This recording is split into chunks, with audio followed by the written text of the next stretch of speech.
How are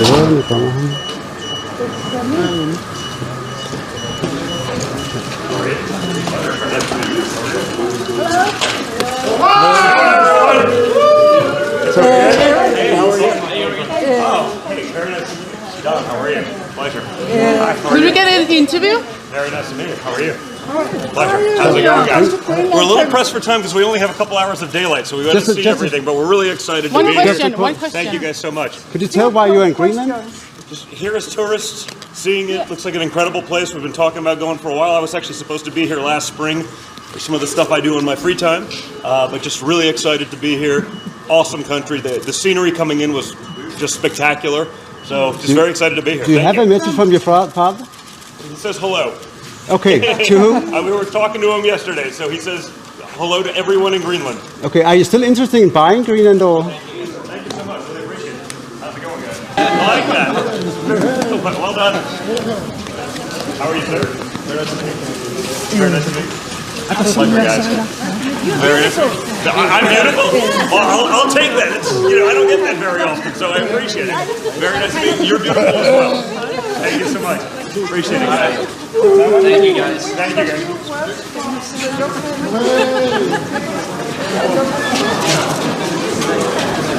No, we're not meeting any politicians here, so that's not on the schedule. We're just here as tourists, looking at it.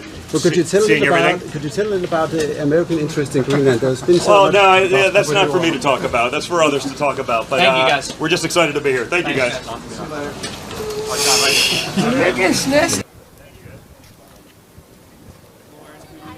Excuse me, guys. Excuse me. Back up. Justin, Jonathan, Danny. You guys are in the booth. Trent and James. Oh, how's it going, guys? Good to be here.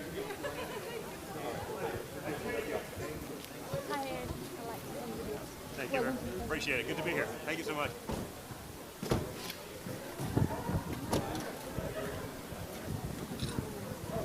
They're going to be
U.S. Secretary of State Antony Blinken arrived in Japan to discuss North Korea's regional threat on Tuesday. Ahead of his meetings with Japanese leaders, Blinken stopped off at a sushi restaurant in Tokyo. His visit comes after North Korea said it had tested a new hypersonic intermediate-range missile designed to strike remote targets in the Pacific as leader Kim Jong-un vowed to further expand his collection of nuclear-capable weapons to counter rival nations. Blinken had been in Seoul, South Korea on Monday for talks with the country over North Korea's nuclear threat.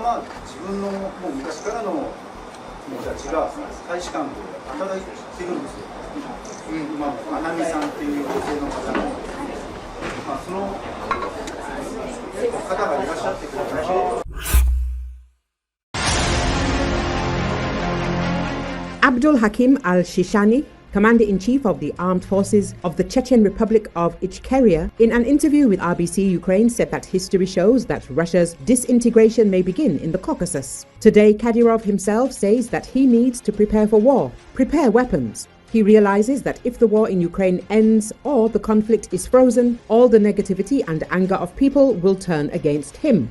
He is already taking steps to protect himself. For example, he is granting amnesty to those who have been in Syria and telling their relatives that they can return home, that there are no claims against them. This is a clear signal. Kadyrov realizes that changes are coming and is trying to ease the pressure. But it's obvious that all this negativity will hit him sooner or later. Chechens are tired of repression, torture and murder. The people are ready to fight for freedom. If Russia collapses, the support of the international community will help Ichkeria and other regions gain independence, he added. According to him, Kadyrov's men are Putin's personal guards, helping him to control Chechnya. They are linked by common crimes, the murders of political opponents, human rights activists and journalists. Putin has given Kadyrov complete carte blanche in Russia, which is why he maintains his power.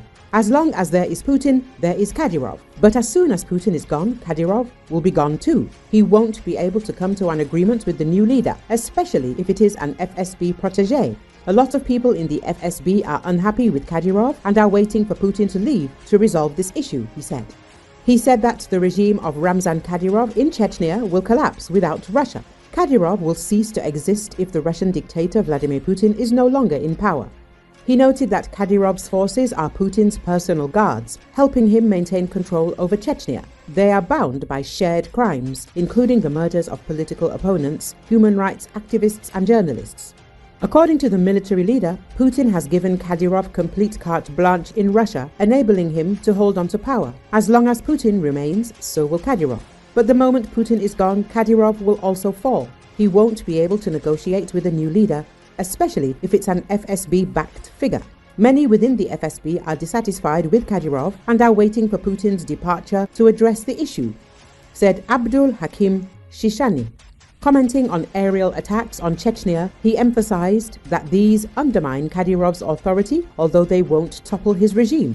If Russia collapses, the Chechen people themselves will overthrow Kadyrov. Without Russia's support, his regime wouldn't last 2 or 3 months. People are tired of repression and ready to do whatever it takes to get rid of him, said the Commander-in-Chief of the Armed Forces of the Chechen Republic of Ichkeria.